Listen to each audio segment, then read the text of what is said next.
sama-sama fokus 2021 tahun membangun karakter ilahi. The year of building godly character. Bapak Ibu Saudara, Tuhan ingin di tahun ini kita fokus untuk apa?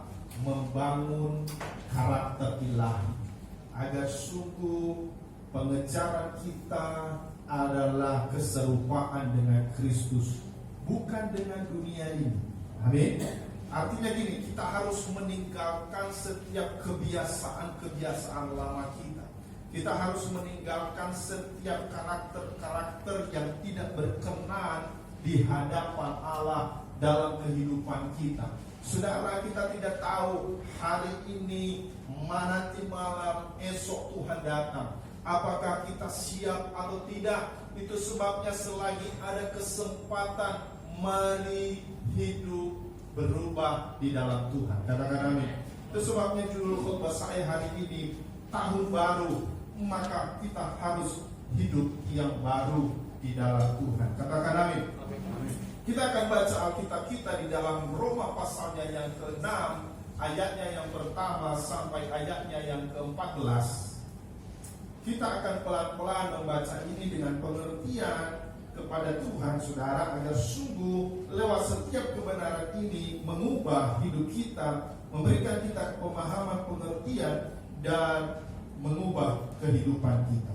Kita baca sama-sama. 1, 2, 3. Jika demikian, apakah yang hendak kita katakan? Bolehkah kita bertekun dalam dosa supaya semakin bertambah kasih karunia itu? Sekali-kali tidak. Bukankah kita telah mati bagi dosa?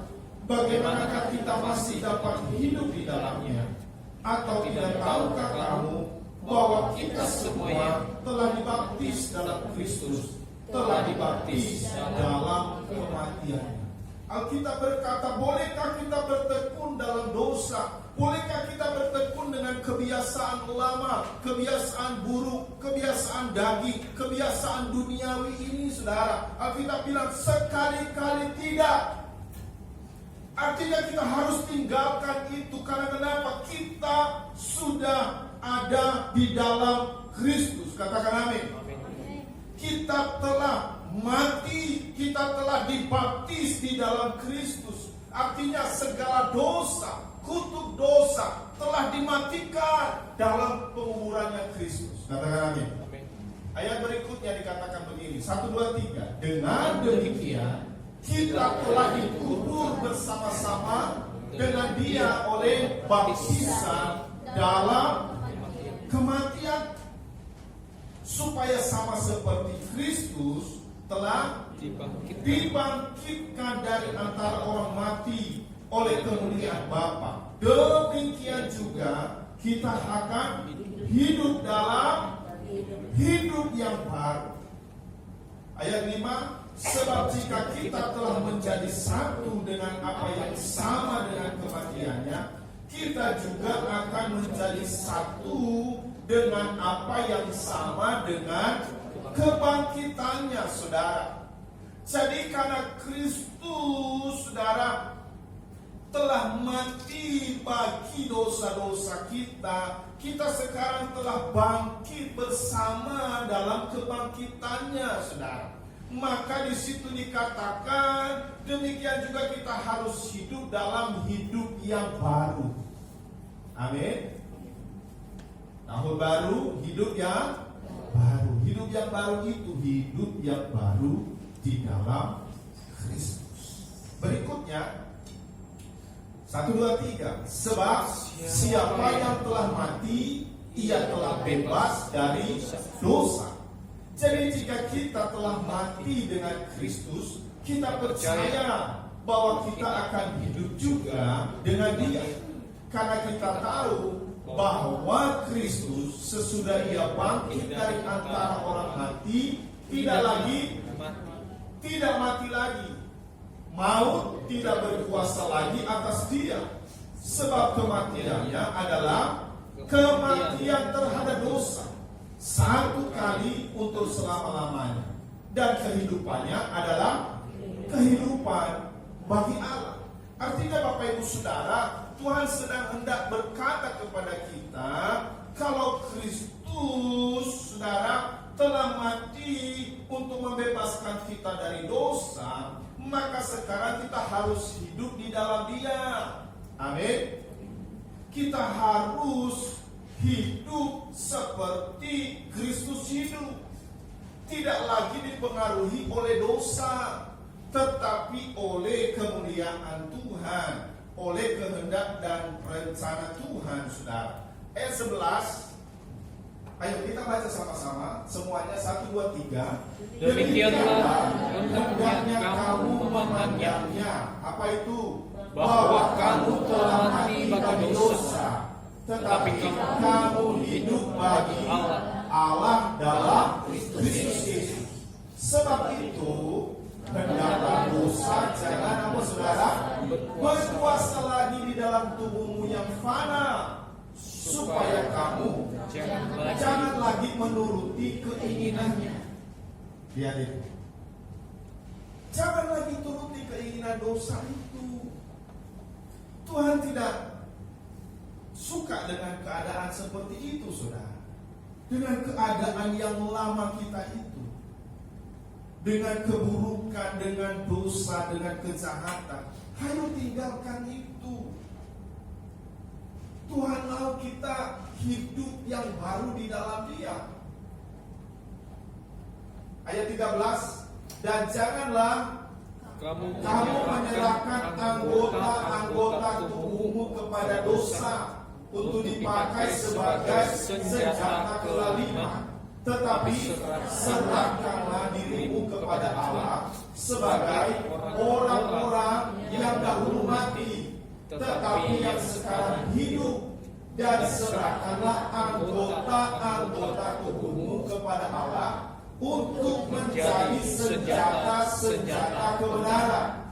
Sebab kamu tidak akan dikuasai lagi oleh dosa, karena kamu tidak berada di bawah hukum Taurat, tetapi di bawah kasih karunia.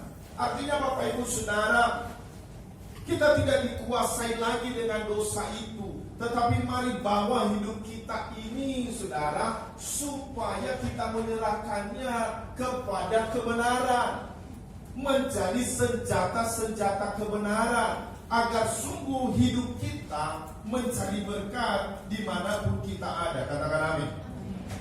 Itulah yang Tuhan kehendaki bagi kita, yang orang yang telah diselamatkan. Orang yang tadinya seharusnya mati binasa, tapi karena Kristus kita menjadi hidup dan beroleh hidup yang kekal, keselamatan, saudara. Maka saudara, hidup yang telah diselamatkan ini, mari gunakan ini untuk menjadi senjata-senjata kebenaran, bukan lagi senjata-senjata kelaliman, kata Alkitab. Hidup yang baru di dalam Kristus. Pada waktu anggur baru dicurahkan, siapkan kirbat yang baru. Jangan kirbat yang lama, yang rusak ditambal dengan kulit yang baru. Amin. Karena Alkitab sudah jelas berkata, demikian juga tidak seorang pun mengisikan anggur yang baru ke dalam kantong kulit yang tua. Karena apa? Karena jika demikian, anggur yang baru itu akan mengoyakkan kantong itu, dan anggur itu akan terbuang, dan kantong itu pun hancur, saudara. Tetapi anggur yang baru harus disimpan dalam kantong yang baru juga. Jadi Bapak Ibu Saudara, kita telah hidup baru di dalam Tuhan. Amin. Maka isilah hidup yang baru ini dengan segala kebenarannya Allah dalam hidup kita. Itu sebabnya saya tulis di sini, kita harus siap memasuki tahun yang baru dan hidup yang baru. Karena Alkitab bilang, Jadi, mari baca sama-sama. 1, 2, 3. Jadi siapa yang ada di dalam Kristus, ia adalah ciptaan yang baru, yang lama sudah berlalu, sesungguhnya yang baru sudah datang. Amin, saudara. Yang lama sudah berlalu. Jangan lagi hidup dengan kehidupan yang berdosa itu. Jangan lagi hidup dengan kehidupan yang buruk itu. Tolong dengar saya, saudara. Mari jangan main gadget, Tolong, jemaat semua jangan main gadget. Dengar firman Tuhan. Ini penting buat kita. Jangan mau hidup yang lama terus. Amin, saudara. Dengar, fokus dengan firman Tuhan. Tinggalkan dulu gadget itu, HP itu. Mari ambil kebenaran ini. Jangan biasakan lagi hidup yang lama. Tinggalkan semua kebiasaan buruk, kebiasaan duniawi, saudara. Tinggalkan, mari berubah. Yang lama sudah berlalu. Kenapa? Sekarang kita hidup yang baru karena Kristus, saudara. Karena anugerah Tuhan, karena pertolongan Tuhan bagi setiap kita. Mari berubah. Alkitab katakan, saudara, kita harus siap mengalami perubahan. Roma pasal 12 ayat 1 sampai 2 dikatakan begini. Ayo baca sama-sama lagi. Ayo baca sama-sama. 1, 2, 3. Karena itu, saudara-saudara, demi kemurahan Allah, aku menasihatkan kamu supaya kamu mempersembahkan tubuhmu sebagai persembahan yang hidup, yang kudus dan berkenan kepada Allah. Itu adalah ibadahmu yang sejati. Ayat 2. Janganlah kamu menjadi serupa dengan dunia ini, tetapi berubahlah oleh pemahaman bodimu, sehingga kamu dapat membedakan mana kehendak Allah, apa yang baik, yang berkenan kepada Allah, dan yang sempurna. Amin, saudara. Persembahkan tubuhmu ini sebagai persembahan yang hidup, bukan persembahan yang mati, yang hidup dalam dosa, yang masih hidup dalam kehidupan yang lama, tetapi kehidupan yang kudus, yang hidup di dalam Kristus, yang berpadanan dengan kehidupan Kristus, yang memiliki karakter Kristus, saudara. Amin. Awal tahun ini, saudara, mungkin firman Tuhan saudara merasa berat sekali ya. Tapi ini yang saya mau katakan, ini yang mau saya sampaikan kepada kita. Mari berubah. Tinggalkan semua kebiasaan lama. Katakan amin. Amin. Mari berpikir yang jernih dalam hidup ini. Ingat kasih Tuhan, kebaikan Allah. Dengan demikian engkau menjaga dirimu supaya benar-benar kamu menghargai keselamatan yang telah Tuhan anugerahkan kepada saudara dan saya. Alkitab jelas katakan, kerjakanlah keselamatanmu dengan takut dan gentar di hadapan Tuhan. Gak main-main, saudara. Kita ikut Tuhan itu bukan pura-pura, tapi serius. Allah gak bisa dibohongi. Dia Allah yang kudus, saudara. Hati-hati. Oleh karena itu, memasuki tahun yang baru, hidup baru apa yang harus kita miliki? Ini yang saya mau bagikan kepada kita hari ini. Dengan banyak baca Alkitab, ya, yang saya mau bagikan kepada kita. Yang pertama, memasuki tahun yang baru, hidup baru apa yang harus kita miliki? Yang pertama adalah roh yang baru dalam Kristus. Katakan amin. Ini yang harus kita miliki. Mari bangun persekutuan roh di dalam Kristus. Biarlah hidup kita ini, saudara, dipimpin oleh roh Allah, bukan oleh roh dunia ini. Amin. Bukan oleh keinginan daging, tetapi benar-benar keinginan roh yang harus kita jalani dalam hidupnya. Dalam Yohanes pasal yang ke-16 ayat 13 berkata, tetapi apabila ia datang, yaitu roh kebenaran, ia akan memimpin kamu kepada seluruh kebenaran. Sebab ia tidak akan berkata-kata dari dirinya sendiri, tetapi segala sesuatu yang didengarnya itulah yang akan dikatakannya. Dan ia akan memberitakan kepadamu hal-hal yang akan datang. Jadi Bapak Ibu Saudara, disitulah kita tahu apakah ketika kita ada, saudara, dan dipimpin oleh Roh Allah. Di sini kita mengerti bahwa sesungguhnya hidup kita ini dipimpin oleh Roh Allah atau tidak. Ketika saudara seluruh kebenaran itu kita jalani. Amin. Alkitab jelas, tetapi apabila ia datang, yaitu roh kebenaran, ia akan memimpin kamu kepada seluruh kebenaran. Jadi kalau hidup kita tidak benar, siapa yang memimpin? Amin.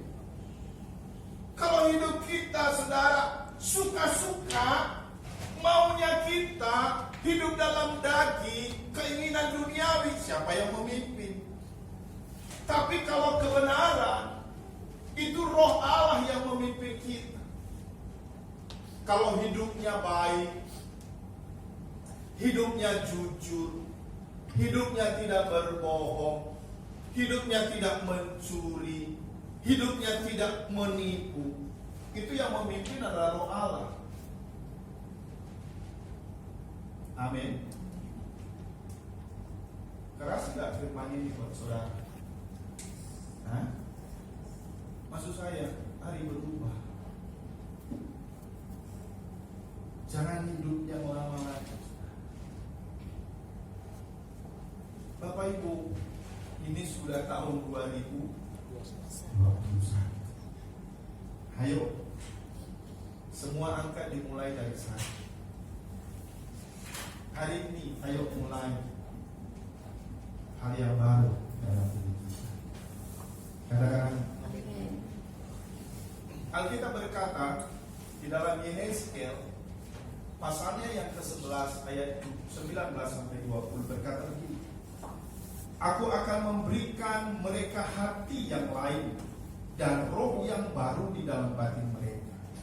Juga aku akan menjauhkan dari tubuh mereka hati yang keras dan memberikan mereka hati yang taat, supaya mereka hidup menurut segala ketetapanku dan peraturan-peraturanku dengan setia.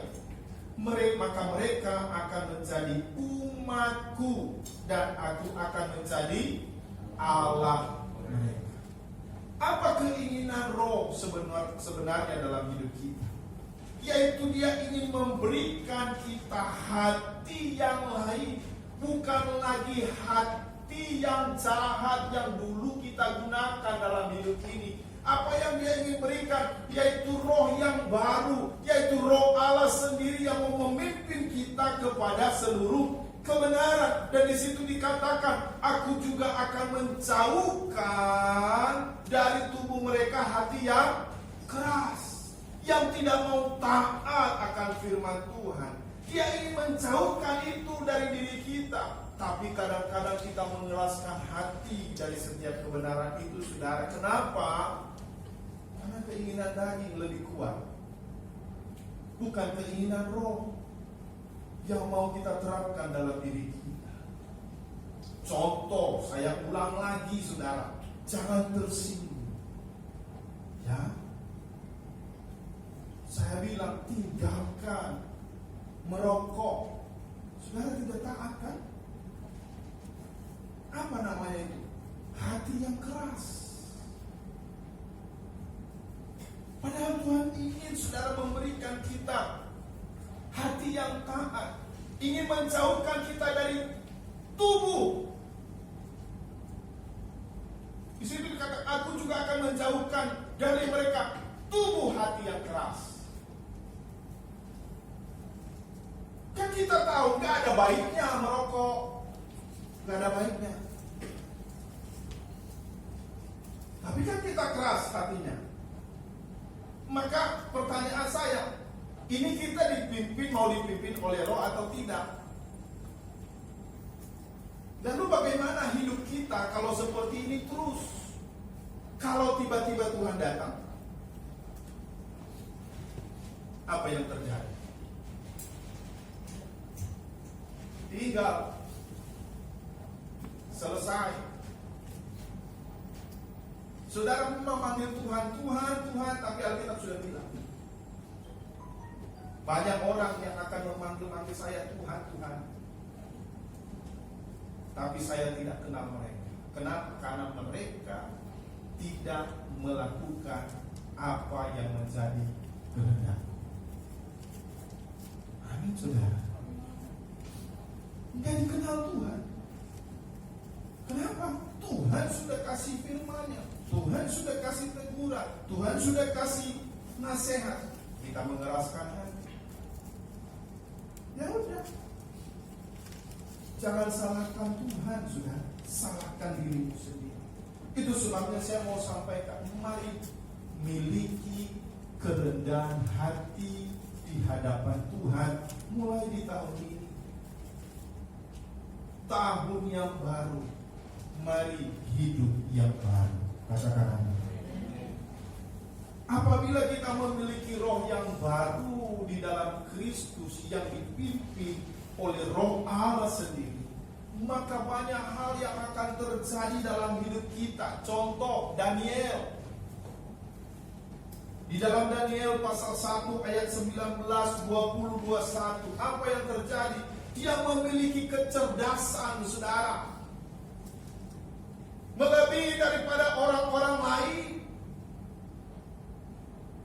Memiliki kecerdasan, memiliki pengertian yang tajam. Hikmat Allah ada padanya ketika, kenapa? Ketika Roh Allah yang memimpin Daniel. Amin. Dia memiliki kerendahan hati menerima apa yang terjadi dalam Daniel 6 ayat 1-5. Dia memiliki roh yang luar biasa. Alkitab berkata, Daniel memiliki roh yang luar biasa, sehingga dia bisa menerjemahkan setiap mimpi, saudara.